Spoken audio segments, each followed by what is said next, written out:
'Tis the season to shine with H&M. Discover the holiday collection and find fashionable pieces for your wardrobe or for under the tree.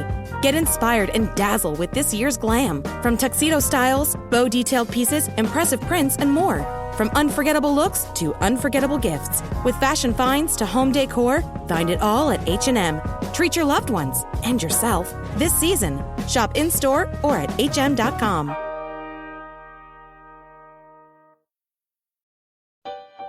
This episode is brought to you by the Weather Channel app.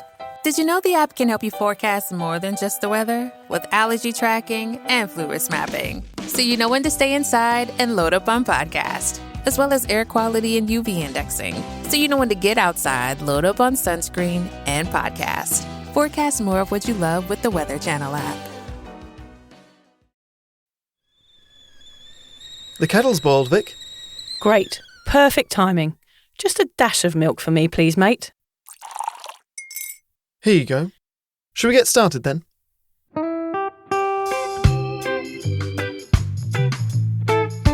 Have you ever woken up on a Sunday morning and said, I'm never drinking again, and then found yourself waving $50 at a barman by happy hour? Are you wondering why everyone else can stop at 1 while you head to a dodgy after-party with a weird bloke called Disco Dave? If so, it might be time to take a deeper look at your relationship with your reliable social crutch, alcohol. On each episode, we'll investigate our own dysfunctional dealings with booze and find out if it's possible to stop this deeply ingrained habit before things get too messy. Yep, we're going to open up a shame shed of humiliating drinking stories to help you understand why waking up from a booze coma each weekend with a kebab sticking out of your top pocket might actually be negatively impacting your health. Hamish and I are here to delve into what it's like being sober, an unwanted warts and all look into why giving up those cheeky pints or putting down those mummy wines will make you feel happier, help your anxiety and mental health, and turn you into the most sparkly, authentic version of you. Won't that mean I become boring though, Vic? Well, Hamish, we'll just have to wait and see. I'm Victoria Vanstone. I'm Hamish Adams-Cairns. And this is Sober Awkward.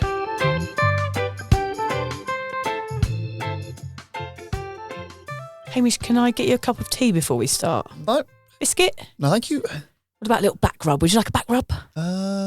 What about if I do your tax returns for you? Would you like that? Will you like me more if I do your tax returns? Go on, Hamish. What do you want? Why are you acting weird? I think I'm just displaying my people-pleasing ways to you. Ah, okay, I see. Vic and I are just two complicated humans that struggle with many aspects of life. That is why we love doing this podcast. We're interested in who we are, why we act like we do, and how we can change our ingrained character traits and habits.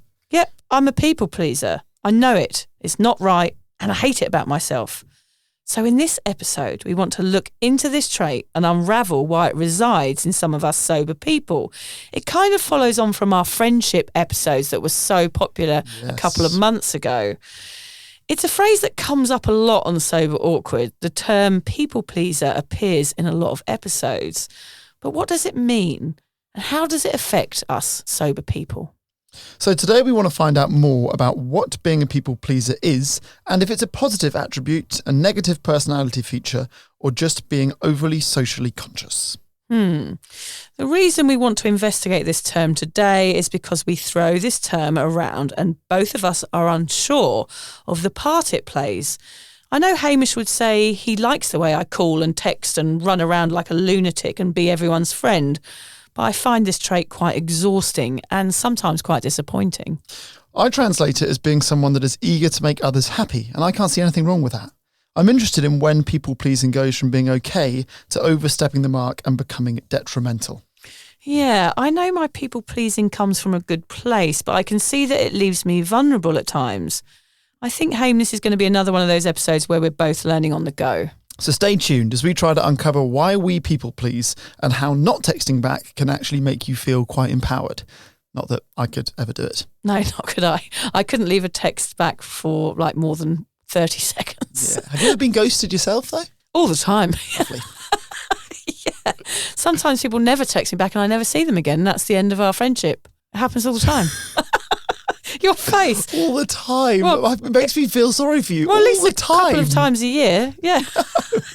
But are you sending out too many texts? Are you Probably. firing out 100 a day and then not getting answers from 2? Yeah, it comes back to our friendship. It's like, I can't understand why people don't want to be best friends with me.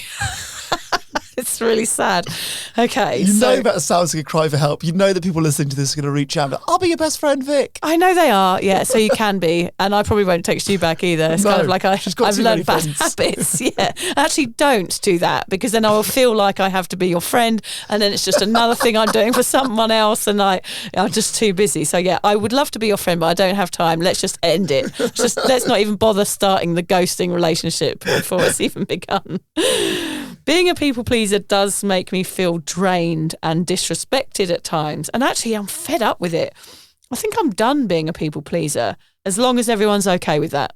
I like what you've done there. Thank you. The definition of a people pleaser. Here we go. Someone or something that pleases or wants to please people. Makes sense. Or a breed of dog that's a people pleaser. No, that's not it, Vic. Although you did once say that you were like a friendly Labrador. Yeah, I'm like a friendly Labrador. What dog would you be? Should we do a whole episode on dogs? Yeah, I love dogs. I would be, a pug is my favourite dog. You don't look like a pug, though. No, but a pug is all personality, no looks. Yes. I mean, everyone wants to be. That works. Everyone wants to be. Everyone wants to be a Labrador Yeah. or a Golden Retriever. That's clearly the top of the pile in I terms think of you're dogs. a pointer. Pointless. Pointless. I don't know. Go on. What dog? Afghan hound? No, I'm sticking with pug. I You're like not pug. a pug. I'm short with a weird bum. Oh, yeah, you are actually. Not even short, but weird bum. Always sniffing around for some food. But the real definition of a people pleaser, I think, is a person who has an emotional need to please others, often at the expense of his or her own needs and desires. Yes, but being a people pleaser isn't all bad. It shows that you're a caring person who values social connections and enjoys making others happy. Okay, so let's start with finding out about our own people-pleasing ways, Hamish. What are some traits that you have in your sobriety or when a drinker that you recognise are a bit people-pleasy? Okay, so the first one is that I stick to plans to my detriment. I was brought up that changing plans or last-minute cancellations I love this. are like as bad as it gets. Yep. It's particularly my mum, because she saw like people being late. She goes, if you're late, that is you valuing your time more than my time. Okay. The ultimate in rudeness. So I find myself turning up to everything. You know, if you said to me, hey, Hame, come to dinner at ours in 3 weeks, and then Sonny was sick as a dog the day before, because I said yes, I would be there. I'm the same. And that is good humaning in one way. I guess it's polite. It makes you a reliable friend. But it also makes you, I think you need to be more flexible to like read the situation. Oh no, my child is sick, or, you know, something's happened and I have to cancel. I honestly don't know. I can't think of any time when I've ever cancelled. Sometimes Liz has been like, we need to cancel, and she will lead the cancellation process. Yes. And I'll go along. But I don't think I've ever cancelled on anything. I don't cancel either. Yeah. I feel you in that one. I find it weird when people cancel last minute with some bullshit excuses. I'd rather they didn't send me excuses. I'd rather they said, I'm not coming. Because then it's like, oh, I've got this on and then I've done that. And then I'm just like, it doesn't mean anything. Your bullshit excuse doesn't mean anything because I would be there. But that is people pleasing. That It is, I know it putting is. someone else's interest over your own. And actually, you know, you and I are similar in this way, but lots of like people that aren't us are used to lots of cancellations. Yes. And probably don't care too much. No. Yeah, sweet. This happens all the time. Like It's 10 our people, issue. 2 people cancel. That's cool. That's just life. I think people are slightly more understanding when you have a young child. So I kind of feel like I could cancel more now because I've got a tiny child. Yeah. If the 3 of us don't sleep the night before, we'll be fucking awful at your party anyway. Yeah. So I guess that buys you a little bit of leniency, but that is like up there with the number one things of my people pleasing. I think on this podcast, what we're going to say is like, we're not saying that the people that are not the people pleasers are wrong. We're just delving into ourselves, and me and Hamish, we recognise ourselves as people pleasers. So we've only got one point of view here. What you're saying there is the people that cancel, it's casual for them, so therefore they can cancel, and people that they know can cancel. But for us, it's not so casual, and we get disappointed, so therefore it becomes a bigger thing. And I wish I wasn't like that. No, but it's not black and white. What I've just described there, people pleasing is overlapping with good manners. Yeah. So, you know, they're one and the same thing in that way. Yes, I have good manners, but that's also got me to being a bit of a people pleaser. Yeah. Because being regarded as someone polite with good manners is more important to me than my own needs and desires sometimes. Same. Another one is that I often do what I feel is right over what I want to do. So that's the pug in you, I think. That is the pug thing, yeah. So I want to see if I can give you a real life example of this. The day you lost your ball. The day I lost my balls. Okay, let's say that your dad is sick. Okay, Yeah. heaven forbid, your dad is sick. Yeah. And I've said, look, let's go for a walk next Saturday, Yeah. and, you know, we can have it out. And if you need a bit of emotional support, then I'll be there. And then something happens to me on Friday, which means I absolutely should not go on Saturday. I would still go on Saturday because it's the right thing to do. I guess it's still kind of the committed thing, but it's more so I feel like morally and ethically doing the right thing is more important, again, than what I actually might want to need or do on that specific day. Now, for me, I'm usually energized by being around people. It's a way that me and my wife slightly differ. I'm energized by being around people. If I'm tired and go to a social event, I feel re-energized, whereas for her, it slightly exhausts her. But with that being said, I do often feel as if I dish myself out to too many people to the point that I leave myself exhausted. So I could be better at prioritizing who I spend my energy tokens on. Oh, You only have a certain amount of energy tokens. Yes. And I feel like I'm just dish them out. Yeah. And you suddenly think, oh God, I've spent all of my tokens on not always the most important people in my life, and then I'm exhausted and useless. So that's definitely one that I do. In my career, I always feel as if I put my hand up to do extra work or to work for free just to not be a problem. And that idea, again, like I don't want to rock the boat, has cost me probably both in terms of progressing in my career or certainly financially it's cost me. My husband is very similar to you, where he's the go-to guy. He was in sort of operations manager job at a computer company, but he would find that he would never be the person who moved up because everyone needed him everywhere all the time. And he was kind of the underdog, I guess, a little bit, because no one allowed him to progress in his work. Yeah. That it almost walked over him because of that. I don't know if he that's was so reliable that they just never ever sort of pushed him in the right direction. British thing? I don't know. And I know that gets said a lot. You always read about how men, you know, in terms of stereotypically are better at like asking for pay rises than women. But I'm hopeless at going into a meeting and being like, this is what I'm worth. This is what you should pay me. Give me a promotion or a pay rise. I find that very difficult. Or I've never done it.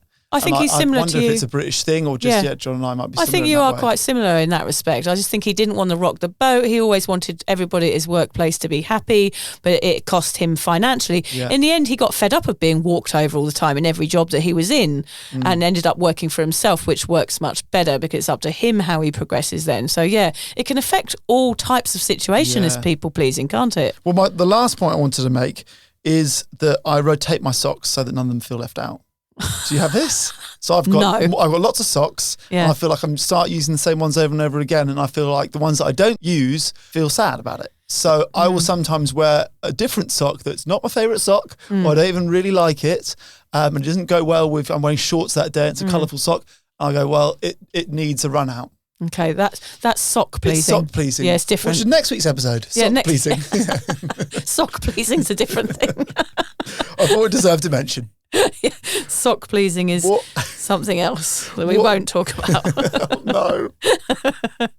What about you? How does your people pleasing look? Well, before we just had a bit of a run through of what we're going to talk about today, and my list here was so long that I think I'm going to have to cut it down a bit. I think I made 4 points, and Vic's is almost exactly a page of A4. Yeah. Yeah. Settle in, folks. So I wanted to tell a story here which made me feel quite humiliated, and this is a perfect example of how I people please. Okay. So I have all of these communities that I run. I have a Facebook group. I have the Cuppa Dot community, which is like the social network for sober people. I have all of these things going on which I have a sort of sense of responsibility over. One day on my women's group, which is Drunk Mummy, Sober Mummy, the group, which is my women's Facebook group for women struggling with alcohol, and somebody on there was having a shit day and was struggling, and I think she lived in England or something, and it was the right time, and I thought, I'm going to call her. I'm going to phone this person up that I've never met who is in my group and see if she's okay. Okay. Right. I phoned her up. I can see the danger here. Yeah, I phoned her up and she was like, why the fuck are you calling me? I was like, well, I just saw that you were having a really bad day and I just thought you might want to chat with someone and here I am, sort of thing. And she was like, please don't call me. This is overstepping my boundaries, and sort of put the phone down. And I was so embarrassed. Like, I'm blushing now thinking about it. Like, for me, I'm stupid sometimes. Like, I don't know where the lines are drawn with people, and I overstep situations when I could have just gone, sent her a little message and said, if you ever, want to ask me any questions, I could have done it in a different way. That is interesting. Yeah, I think I do the same thing. What that is trying to solve people's problems. Yeah. When actually they might just need an ear. They might just need to vent. They might just need support. They might not want you to come in and start firing ideas at them how to fix their day.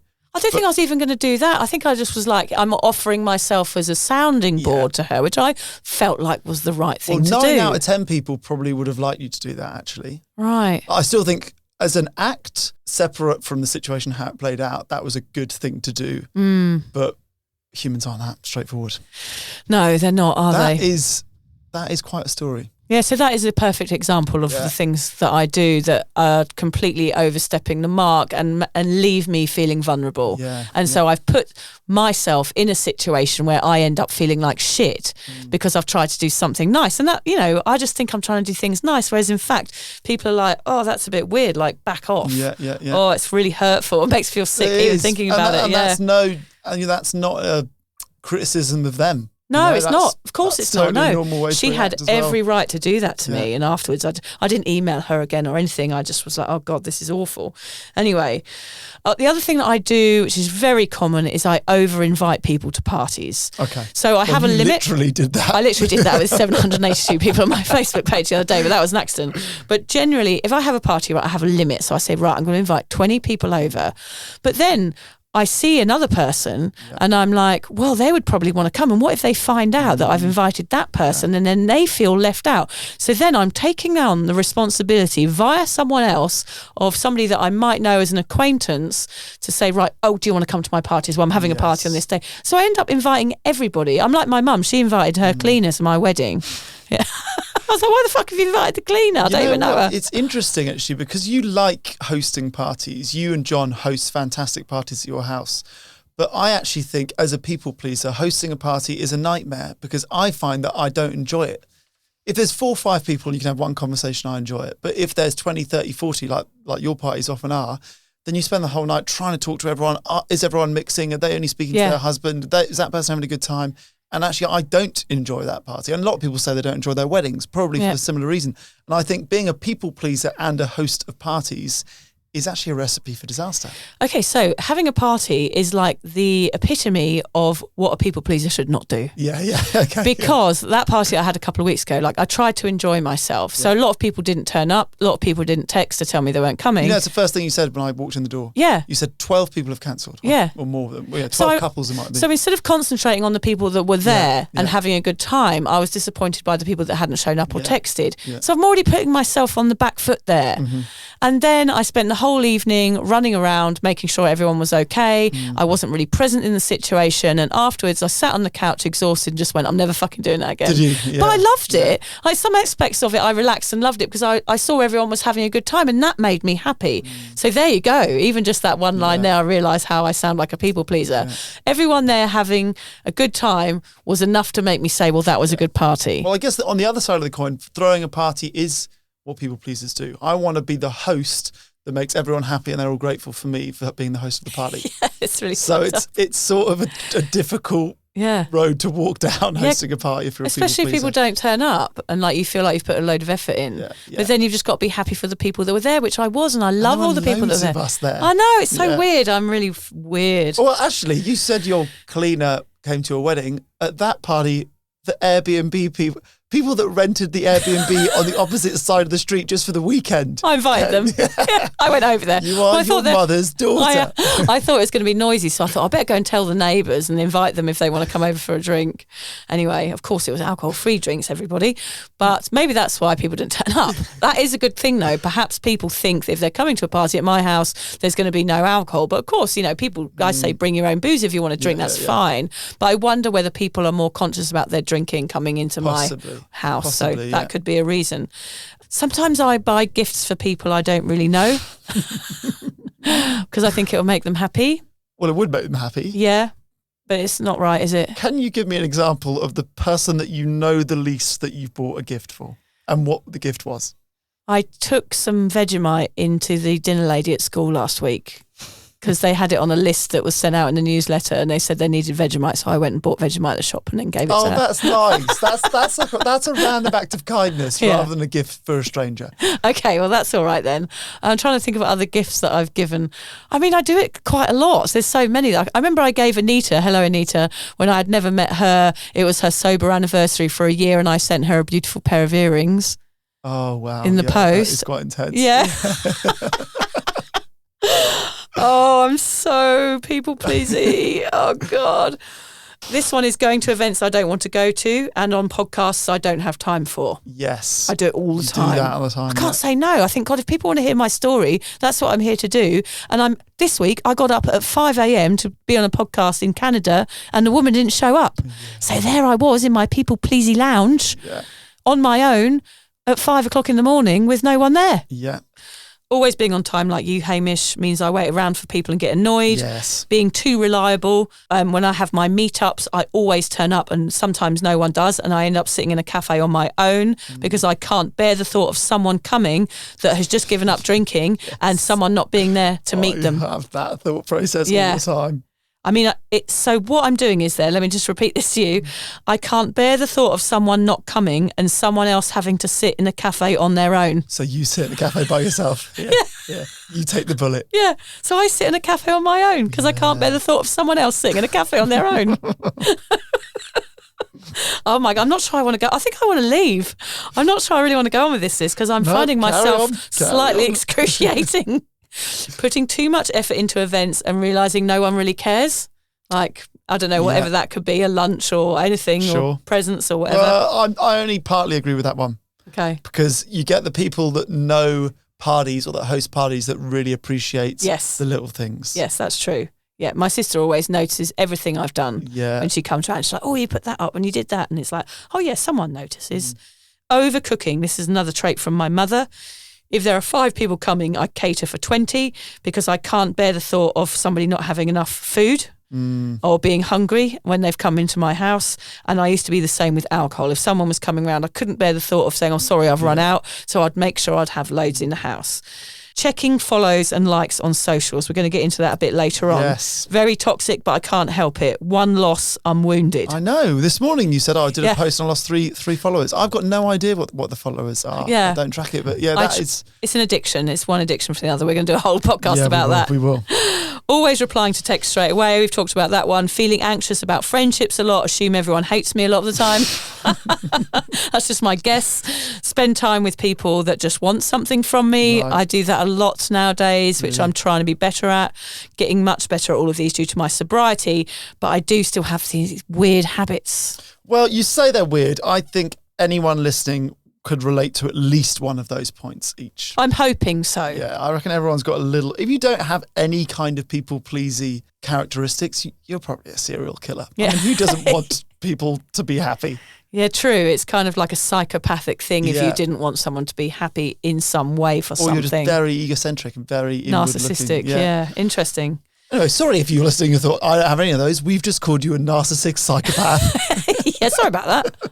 Forgive us. So let's see how these relate to the actual traits of a people pleaser and compare them to ourselves. Now, this next bit, we've got 10 points, I think it is. They're taken from Psychology Today.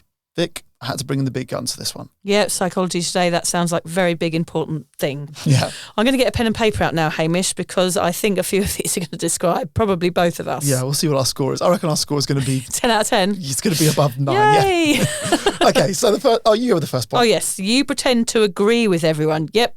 Yeah, Yep. 100%. 100%. Yep. Funnily enough, I told the story on the podcast before about when I joined that football team and the guy made a homophobic comment. Yes. I didn't say anything. I also met someone recently who was like a friend of a friend and they sent a racist comment. And I because they were a friend of a friend, I didn't interject. Actually, even being a stranger, I'm not sure if I'd have been brave enough to interject. But I was like, well, I can't say anything because then it'd be awkward. Yeah. You're a friend of a friend. I can't say, oi, because then it will come back to the mutual friend and then it will be uncomfortable. Yeah. The second point is you feel responsible for how others feel. Yeah, for sure. Just wanting to make others happy. Mm-hmm. You apologise often. I'm sorry, Hamish, I didn't do that. This is British, isn't it? Very British. I remember reading a book it was called An Englishman in Paris. Oh yeah, no. Comedy. It was a really good book. And they talked about you can spot the English person by if you walk along a row in a cinema and you bump into every single person, the person that apologises to you for them bumping into you, that's the British person. That's so true. In fact, all of these are describing English people, aren't they?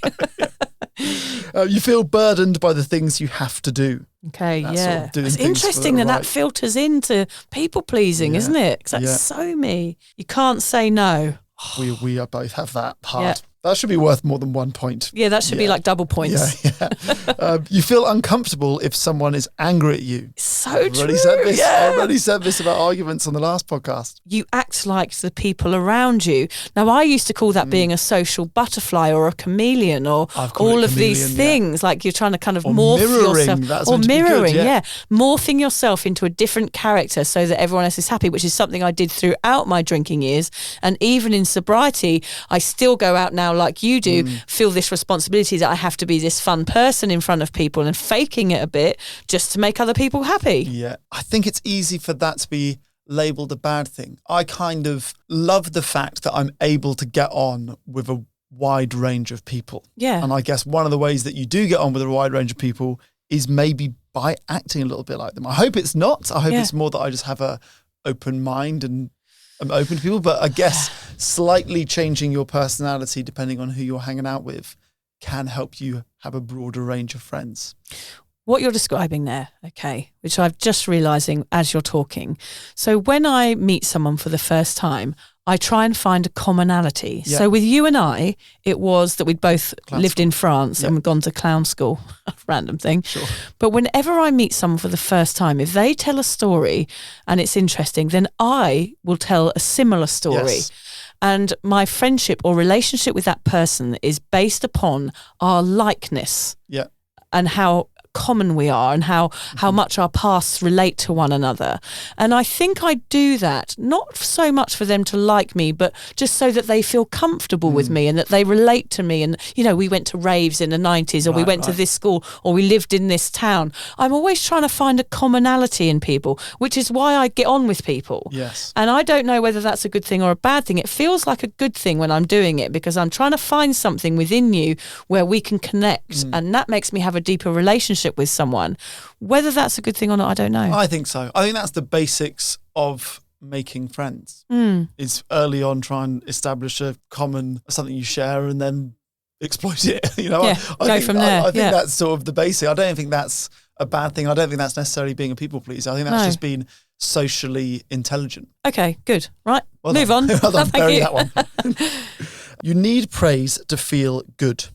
Yes, that comes back to that this the Instagram thing a bit. Yeah.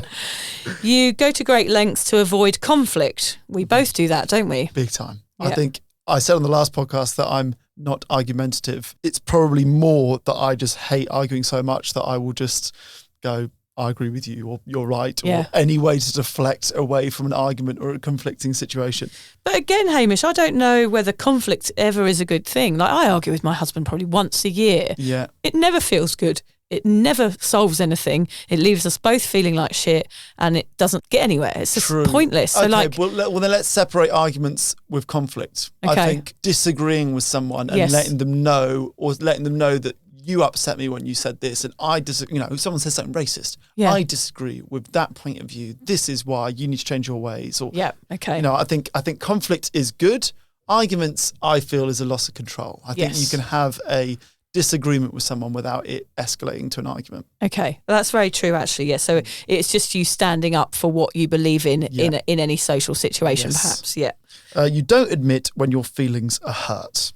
Well, I just touched on that there. Yeah, for sure. I have just let a lot of things go in my life that upset me. I go, give them the benefit of the doubt. It'll pass with time. I guess that means you keep your relationships a little bit superficial because you're not putting your full self in there, because you're not telling the truth about how you're feeling about something. And funnily enough, when somebody has said it to me, so for example, in my relationship, if Liz, she never argues with me, but if she told me off and said, I'm disappointed with, okay, I'm bad at doing the dishes. I do them often, but I do them to a low quality. Okay. And she'll pick up the hob and there'll still be bits of porridge in it. Yeah. It's like, hey, and it gets her really upset. She's like, why are you bad at doing this? Why are you not giving it enough thought? I just have to redo it. And actually getting that level of communication, I really appreciate. Because I would, in her situation, I would have just done the hob again. And I would have done it 5 or 6 times and I would never mention it. Okay, but I see. Actually receiving it, I appreciate it. Okay, well, that's good. So you're open to that level of, it's not so much conflict, is it? It's more I think like it's good communication. Good communication and understanding that you can listen to somebody without being upset by it. Well, she has this saying, which is that you teach people how to treat you. Okay, Which is true, isn't it? If you tell people off when they do something that upsets you, then they adapt and understand you as a human. They get upset when I do this, and they like it when I do this, and you can sort of knock people into shape. Yes, and I never do that. No, and I think my husband probably needs to do that to me a bit more, because I don't do the washing up, all the washing in our house, because I'm shit at it, and he would rather do it because he can do it well and I can't, and I'm lazy at that stuff. That's a whole nother topic. Me being lazy.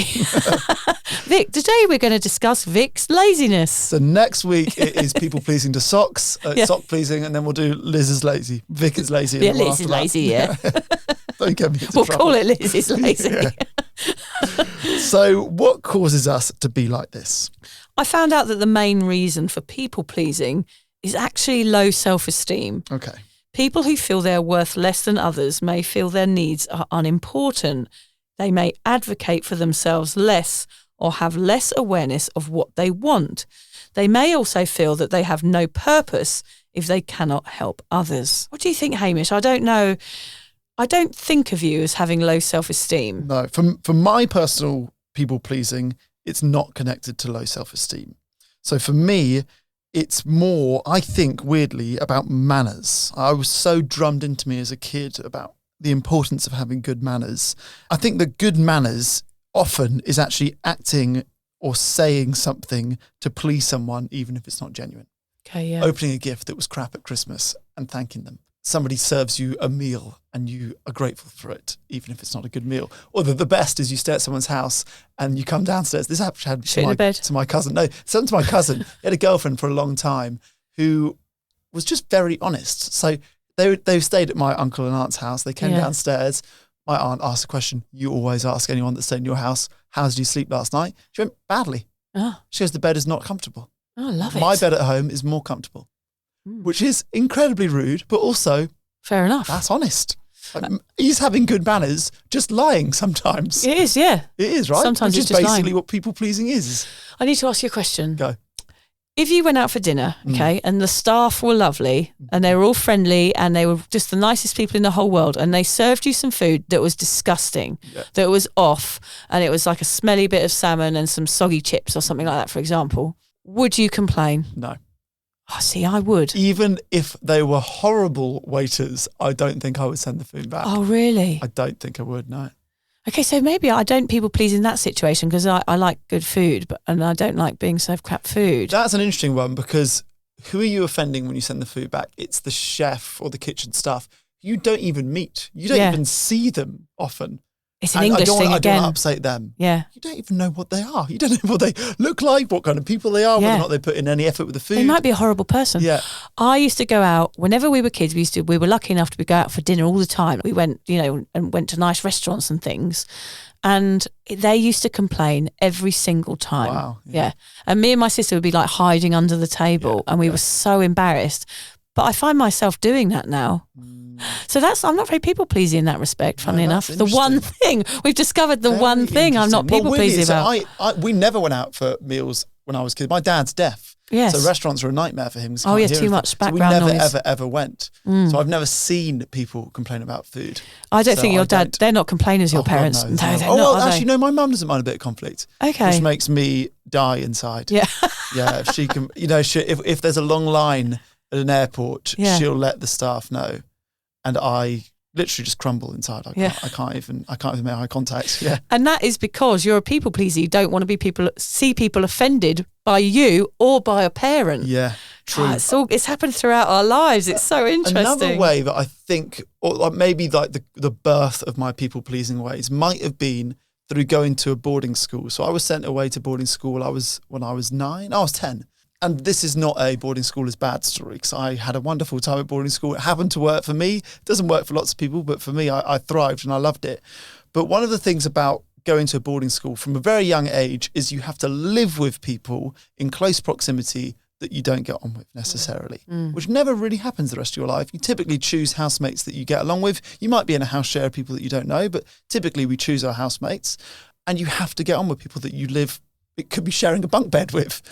So I think that the ability to just not rock the boat and try and get on with everyone and be likeable and agreeable might have been born out of going to boarding school from a young age. But I think that is an asset to you because it means that you get on with many people. Yeah. And that's what I saw in you when I first met you. Like your people-pleasing ways to me comes across as you being a friendly guy and somebody that doesn't have conflict and that is confident and that gets on well with everybody. And that is an asset. Like that has taught you to be socially capable. But it's interesting that you look at my people-pleasing ways as a good thing, but you look at your own as a negative thing.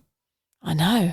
It's the same thing. Oh, we love I'm learning. So hopefully I'm going to come out of this and be like a skip out of the door. I hope you're just rude after this. Yeah. Just tell the staff here to What, do you want to be piss my mate? Fuck off. I've got Key enough. my car on the way out. Yeah, I've got enough fucking mates. Keep the cars, slam the doors. I'm going to go and ruin the toilets in a minute, pull the toilet roll all over the floor, be like a riot. This No will be more our people last pleasing. podcast. We're going to get banned from this studio forever.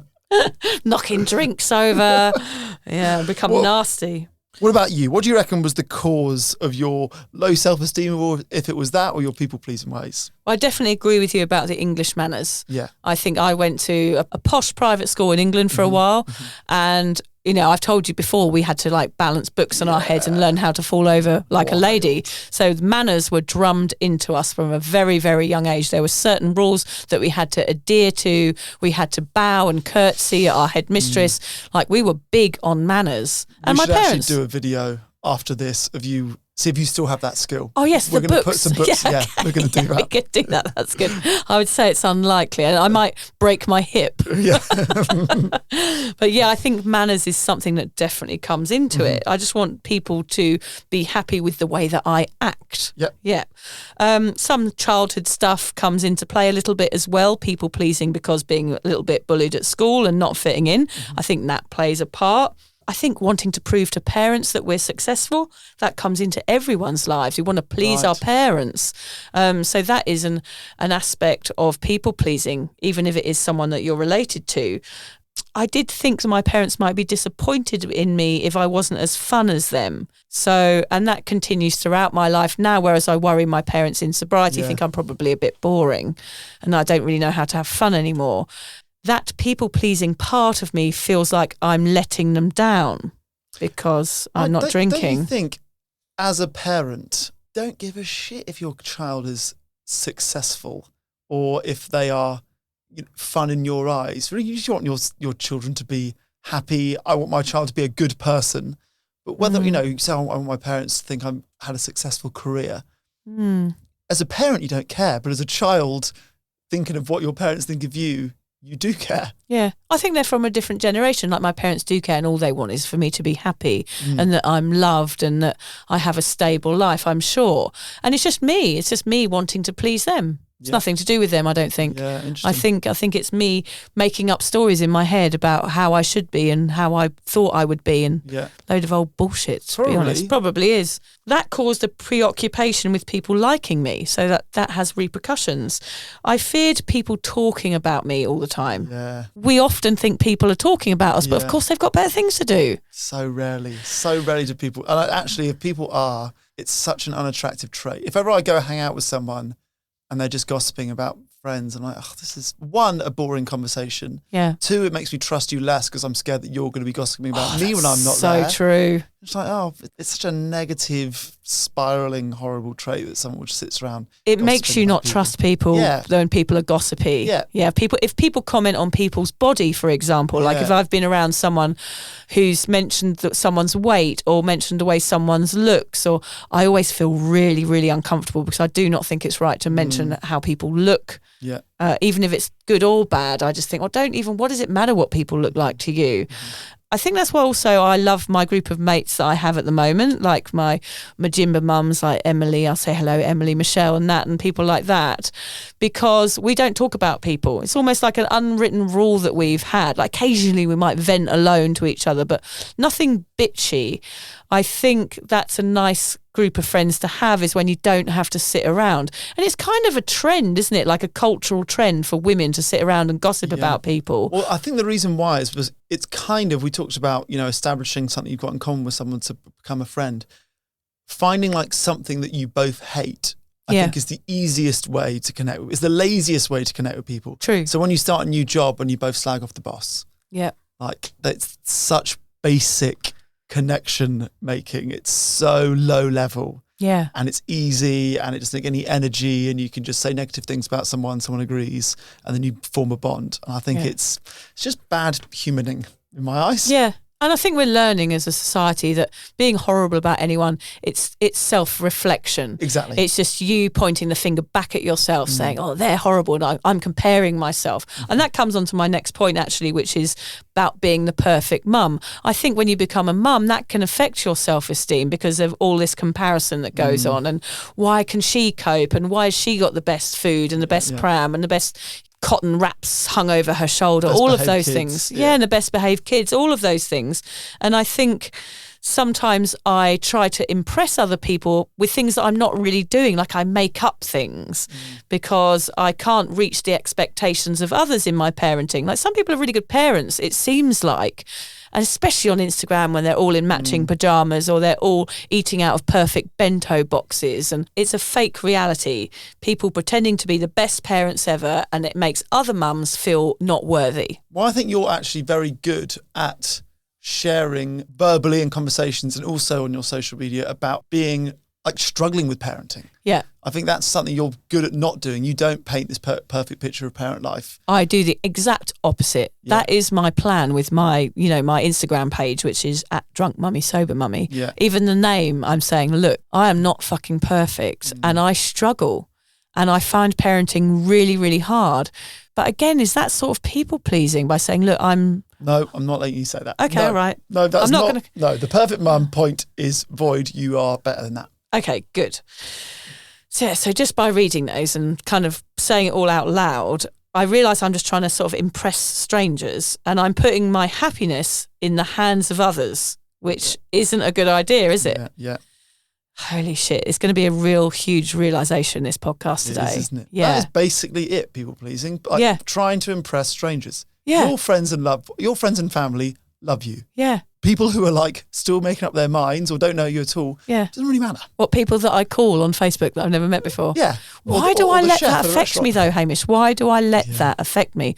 I'm going to ask you, what do I do? How do I stop that? That is not a people-pleasing question. No. That is, why? Soul searching. It's more, I think that's a bigger question than people-pleasing. Yeah. Why the emotions of complete strangers affect me. I think it's a therapy, weeks of therapy. It could be, Well, seriously, it could be. How to not let the thoughts and opinions of others that you don't know infiltrate your happiness. That is what happiness is, isn't it? Yeah. Is so much of it comes back to not caring what strangers think. And I think also that is what sobriety is because we spend our lives trying to fit in, trying to be socially acceptable, drinking through all our anxiety so that we can fit in and to be liked by others. And I think in sobriety, I know I'm talking about all of these things here today because of course, with this podcast, something that we want to do, aside from people pleasing, is to help people. And I'm being honest about my people pleasing ways because I think it's important to be open and share this so that other people can understand that perhaps there isn't anything too wrong with it as long as it's not detrimental to you, and that you can stop it and that you can change it, and which I will hopefully do. Yeah. I'm really, everyone has an element of it. Yeah. As humans, we are like designed to get on with people. Like that's how we survive is by having a network of people around us. Yeah. So I think caring what other people think is always going to be a factor in everyone's life. It's just how much you let it take over your life. We found out what it is and what causes it. Now let's see how we can break free from this people pleasery. Exactly. That's what I want to find out. While it's important to impress certain people like your boss or your girlfriend or even the person you're doing a crossword with, you can still be agreeable without giving yourself away. Here is my lesson, Hamish, right here. It's all about those boundaries. Knowing when you're doing something that makes someone happy rather than yourself, Vic, and knowing when you are being subservient. You'll never reach your greatest potential if you're trying to be all things to all people. I watched this brilliant documentary recently called Everybody's Everything. Okay. It was about Lil Peep, Lilpeep, who was an emo rapper, sort of mumble rap. Okay. You know I love a bit of mumble rap, Sure, Hamish. It's on Netflix. I highly recommend it. And it's about this young guy who's brilliantly musically gifted from a very young age, and he becomes quite successful quite quickly.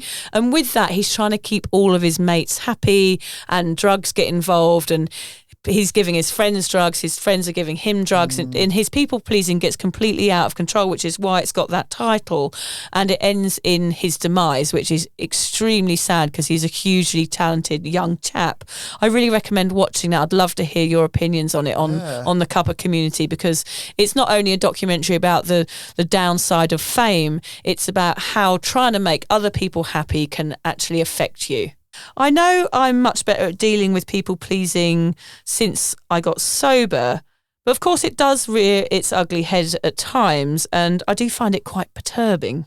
It's interesting actually, because I think being sober in a way is not people pleasing. Much easier in life to drink because all your friends do it and you just, you're not rocking the boat. Yeah. Going sober is the opposite of that. It's standing out from the crowd. It's doing, most of your friends still want you to drink. Oh, come on, just come out with this. You were more fun when you were drinking, all that bollocks.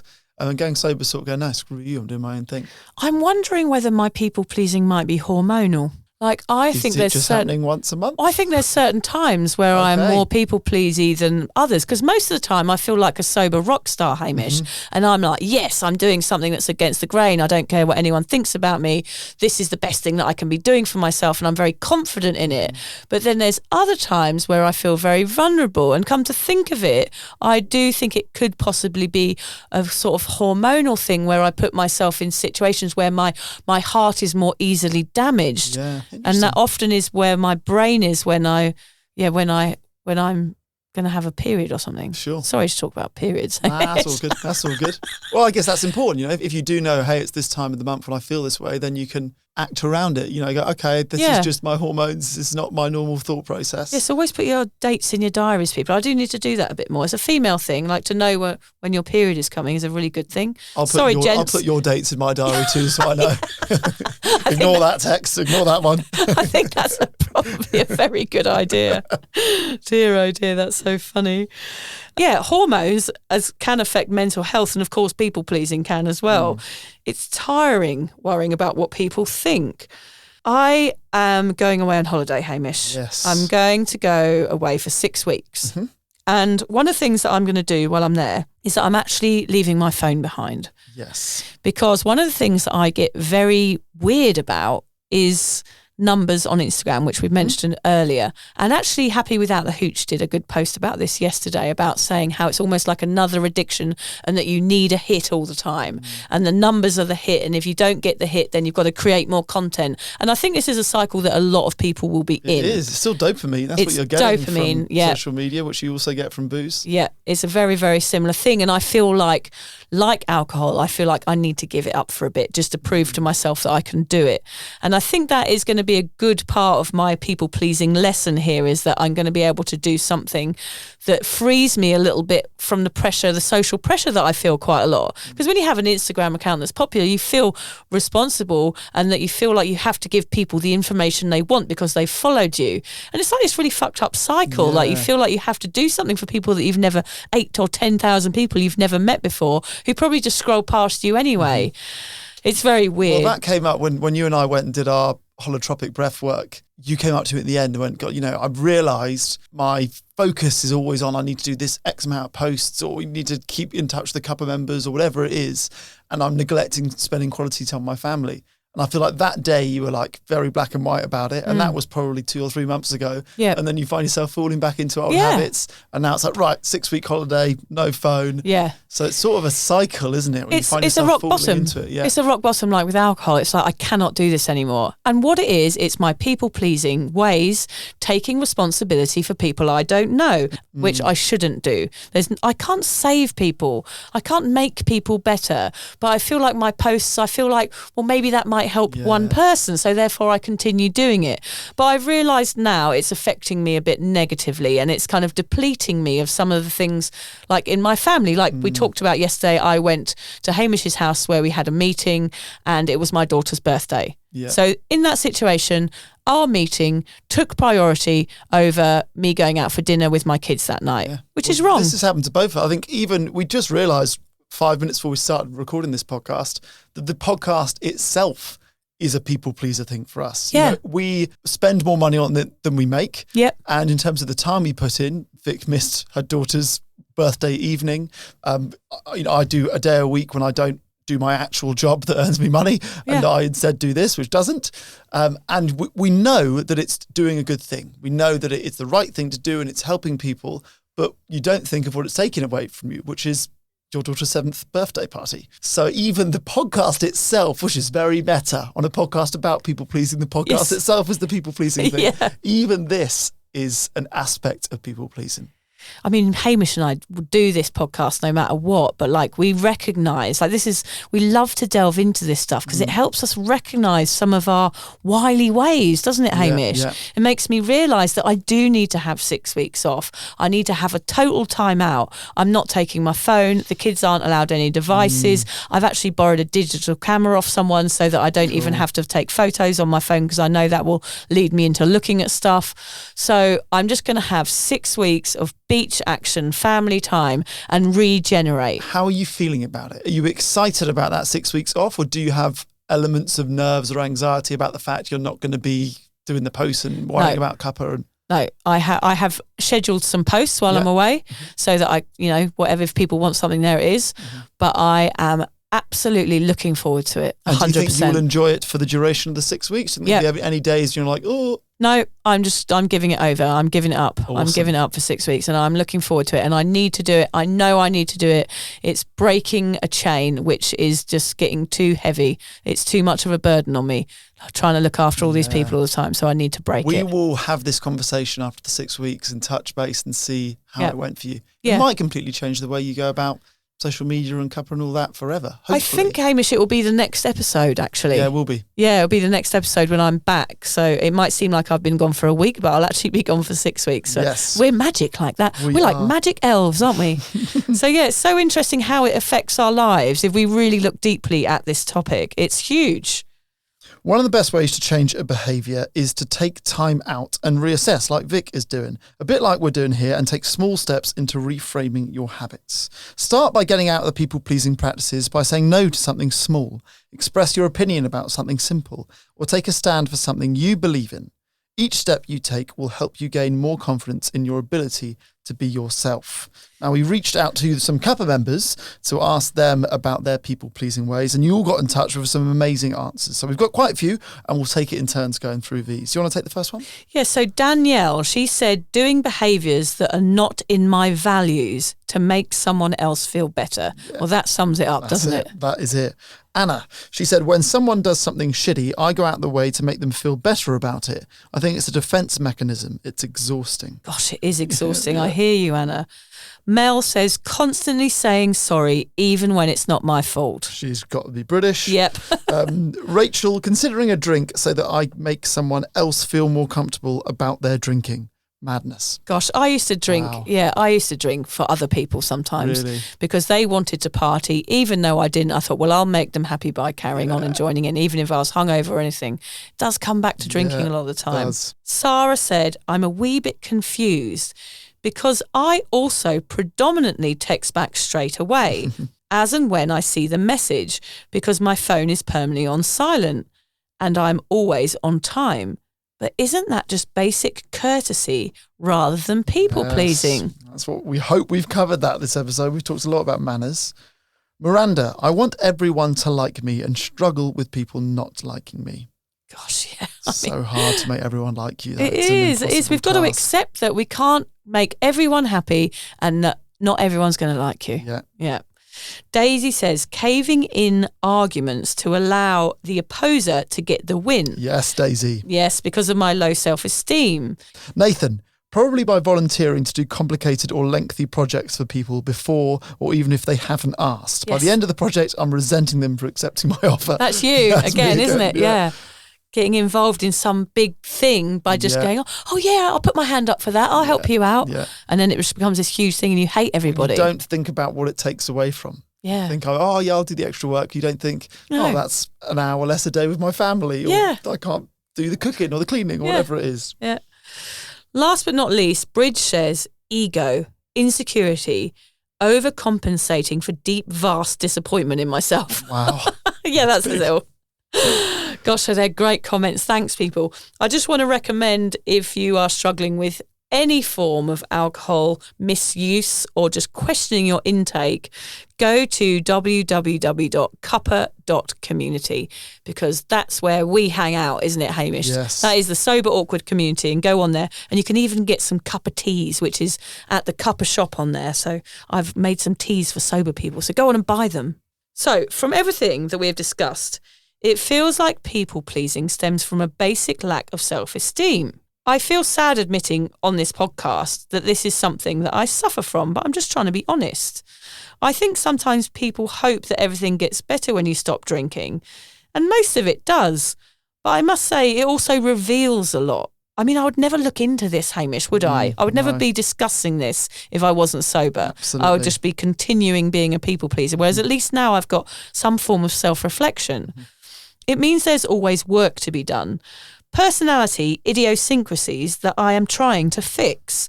I find it confronting but actually really rewarding as I have more understanding of myself, and that helps me to be more happy. I'm just trying to find contentment here. Mm-hmm. It means I can help others, Hamish. Oh, wait. Oh, God. No, you fall into the trap. Oh, no. Do not try to help others. No, I've got not trying to help You're doing others. It for yourself, I'm doing it again. Yeah. Oh, my God, sorry. Okay, I'm doing it for myself, Hamish. That's it. Well done. Thank you. So, what are some quick and easy things we can all do today to help with our self-esteem and our people-pleasing? Okay. Number 1, stop comparing yourself to others. Oh, a simple change that would make such a difference. Easier said than done, but give it a go. Stop belittling yourself. Use positive self-affirmations to build your self-esteem. Surround yourself with positive, supportive people. Dwell on your positive qualities. Give back. Oh, I love that one, Hamish. That is always a nice one. Because that's giving like something. Oh, again, it's helping people though, isn't it? Yes, but that's not always a bad thing. Yes. You're not doing it to be a people pleaser. You're doing it because it's the right thing, and it also makes you feel good. And then you can go, hey, I gave out soup at the homeless shelter today. Look at me. I know you'd do that. Oh, yeah. Not my soup. I'm a terrible cook. Oh, yeah. Don't have Hamish's soup. They turn it back. Yeah. The homeless shelter go, nah, not this. Not that hungry. Pay attention to self-care. And number 8, which I think is probably the most important one, which is I will admit that I probably need to do on this topic, is to get some therapy. So, Hamish, do you think there are some good things about being a people pleaser, really? So I do think it is good as long as it doesn't get to the point where it's a detriment to yourself. Yeah. For you, I think it's made you popular. You know, might have caused you some personal battles, but, you know, at your party that we talked about earlier, I was looking around to see where you were because I knew that you would be fun to hang out with. Yeah. That is what you being... I was avoiding you. Yeah, that's why I never found you. Yeah, Yeah, I was wondering why you were hiding in the box. Yeah, I was in that box. But yeah, I think it's made you popular. It's made you likable. That is why people are drawn to you, is because you're lovely, you know? So I think, yes, that loveliness and popularity has come at a cost, which I guess is what you need to work on, is how do you not spend the cost, if that makes sense. But how do you absorb the good? Like, I tend to absorb like the negative comments instead of like, I get so many fantastic comments, so many fantastic updates from people and people that have changed their lives all because of this podcast and the blog and everything else. And like, for some reason, I just can't absorb all of that. True. Yeah, you talked about the 12 people that didn't turn up to your party, or the 3 people that unfollowed today. There might have been 10 that followed yesterday and that didn't hit home.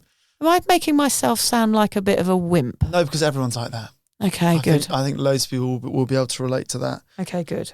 So yeah, my point is that people pleasing has its positives, but low self-esteem doesn't. So if the low self-esteem is causing the people pleasing, there's a problem, but the people pleasing itself can be positive. Yeah, okay. That's interesting. And I definitely agree with the manners thing, Hamish. Going back to that, I do think our English manners do have a big part to play, always worrying that I'm doing the right thing. I think I need to learn not to beat myself up so much and know that I'm always trying to do the right things for the right reasons, even when it is detrimental to me. Oh, it's confusing, isn't it, Hamish? Mm-hmm. It seems not everything turns to gold when you get sober, which of course we all know. It's not all bloody farting rainbows and glittery unicorns straight away. The first step is getting rid of the booze. Then as the ethanol wears off your skin, other issues that you have numbed out rise to the surface. And you have to investigate why you are how you are. Yeah. Doing that personal work is the best bit of being sober, for me at least. Okay. Instead of finding this act of delving deeper into your own behaviour self-indulgent or a bit wanky, think about how you becoming more content with yourself and feeling less in need of pleasing others will play out throughout your life. It will make you more confident and more sure of yourself, and it means everyone around you sees your low self-esteem disappear.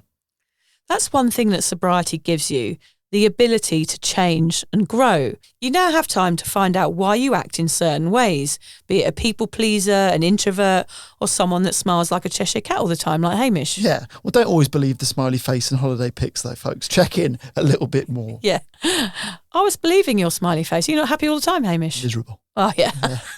I had heard that. We went to clown school. This is a drawn-on smile. You should be able to see through that. I'm so glad that we've done this episode today. It gives me so much food for thought and helps me understand that I'm wasting too much time worrying about stuff I simply can't control or can't even know. It's so draining. It's like a total depletion of my energy that I could be using to have fun with my kids. And I'm going to try and be a bit kinder to myself before I do that for others. We know that these things are easier said than done. Not caring what people think is not a switch that can be flicked on and off. But the first step is understanding if you are a people pleaser and why that might be. Once you've identified it as a problem, you are infinitely better placed to start the process of working on it. So at least we're working on these things. Like Yes. that's the point here. It doesn't matter who you are or what you do or where you come from or how you are inside and the way you act. The fact is when you get sober, you can look at those things. Like I would never have ever looked at those things before. I just would have got on with my life. I'm a drinker. I'm a people pleaser. I'm this, I'm that. And I would have just gone through my life, never ever evolving and changing. And that's what sobriety gives you, is the opportunity to look inwards and go, right, actually, I'm not sure why I do that. And I can see why I do that. And that's not working for me anymore. And I'm going to do something about it. And none of these are easy to fix fast. You know, it's going to take time, but enjoy that process of getting better tomorrow than you were today at it. I think that's where you've got to try and not beat yourself up if this isn't suddenly, oh, no, I don't care about what my Instagram followers or whatever it might be for you. And also, as you said earlier, like me starting to be horrible now. That's going to be my new thing. That's the goal. But like, there is a sense here that you do have to be nice to people and kind to people to get through life without too many conflicts. And sometimes that's what we're just trying to do. We're just trying to get through. We're just trying to get through every day with as little commotion as possible. Yeah. Aren't we? Yeah. Yeah, without arguments. We just want to have a nice time. And I find sometimes that me just being kind to people and being friendly, even if it's to my own detriment, is sometimes an often better way to be. Yeah, for sure. Yeah. Now, we always like to end these episodes with quotes. And Vic, you had a lot of fun finding these because you found loads of them. And they're all good. They're all so good that I had to write them all down. Yeah. And you've got a little surprise for us at the end. Not really a surprise. You're going to reveal yourself at the end. Yeah. Well, you're going on a lot about this today. You shouldn't have brought it up. You want me to reveal yourself? What do you want me to reveal? My toe? Yeah, your knees are out already and it's too much for me. Oh, he's an ankle man. That's what my granny used to say. Oh, he's an ankle man. He likes seeing a girl's ankles. Show him a bit of ankle. Here's one by Ed Sheeran, who I think I went out with, but I've realised it was 20 years too late. Could have been any ginger man. Yeah. I can't tell you the key to success, but the key to failure is trying to please everyone. Yes, he would know. He knows. You wouldn't worry so much about what others think of you if you realise how seldom they do. That's Eleanor Roosevelt. Yeah. Also very good. Yeah, it's kind of like a self-obsession where we think, God, they must be thinking about me and hating me. It's it's why? Very egotistical. Very to think egotistical. People are talking about you. Maybe I'm just an egotist. When you say yes to others, make sure you aren't saying no to yourself, by Paulo Coelho. Nice. Lao Tzu said, I think we've used Lao Tzu before. Yes. Care about what other people think and you will always be their prisoner. Oh, I love that one. Very nice. If you try to please all, you please none. And where's that one from? Oh, Aesop again. Is it Aesop the shop? No, I think it's Aesop. No, that's... I was hoping it was going to be like a... No, it's Aesop's Fables. Oh, damn. When you wrote that, I was like, Gosh, you're such a millennial. It must have been like on the outside of a shop when it was, I got some hand moisturiser and I read this beautiful thing and I thought I'd put it in the podcast. That's where I thought that came from. Damn. From a perfume bottle. Yeah. That's funny. Anyway, scrap those, Hamish. I'm going to share with you my favourite quote of all time, which I'm sure I've done on this podcast already, which is what I'm thinking about getting a tattoo of. Okay. While I'm in Thailand, but my husband won't let me. He tattoos. Your neck? Yeah. Your ankle? Don't cover your ankles. Leave those open. Oh, you like he's an ankle man. Okay. Who said it? I'm going to say Jerry Halliwell. No. H from Steps. No. Craig David. Not Craig David. Oh, okay. Who's it? Bob Marley, of course, my favourite. It's a lyric from Redemption Song, and I think it might help those people pleasers out there. And this is something I need to learn too, Hamish, which is why I need it tattooed on me so I can look at it all the time. None but ourselves can free our minds. Yeah. Nice. So it's true. It's very true. Like, it's only me that's going to be able to cure this symptom, isn't it? If I get the right help to go, look, this is what I'm doing and I need to change it. So it's only me that's going to be able to free my mind of this. Yeah. And my mind is too occupied by this bullshit. So I'm going to try better. And that's why I'm having 6 weeks off to go and recalibrate and work out what's important. Because thinking about what is in someone else's brain that you don't know and will never find out is a fucking waste of energy. So don't do it. Bob Marley would not have had a mobile phone. Oh my God, he would not have had a mobile phone and he would have not cared about what anybody thought about him. Yeah. Well, enjoy your trip. Thank you, Hamish. Don't text me because then I'll know you failed. I will not be texting you, I promise. Please don't call. Don't send me photos. Yeah. Don't want to hear from you. No, really. Enjoy your trip. But really, Hamish, don't text me, okay? Yeah. Generally, before or after the trip, just leave it out. This is it. No more people pleasing you. I'm done. Thanks for listening, everybody. If you're questioning your relationship with booze, you're struggling to moderate, or your hangovers are causing anxiety, it might be time to reach out for some support. Yeah, just talk to a mate about how you're feeling, contact a local doctor, find an AA or sobriety group. Vic's got one. Yeah, just head to www.cuppa.community. Remember, if you're questioning yourself, it might be time to seek support. Even though this journey can be awkward, it is definitely worth it. And if you've enjoyed the Sober Awkward podcast, don't forget to review it, rate it, and share it with your mates. Do they have to share it with their mates? Yeah, of course they do. I'm not doing this for nothing, Hamish. Bloody hell. How do they share it? I don't know, just write it.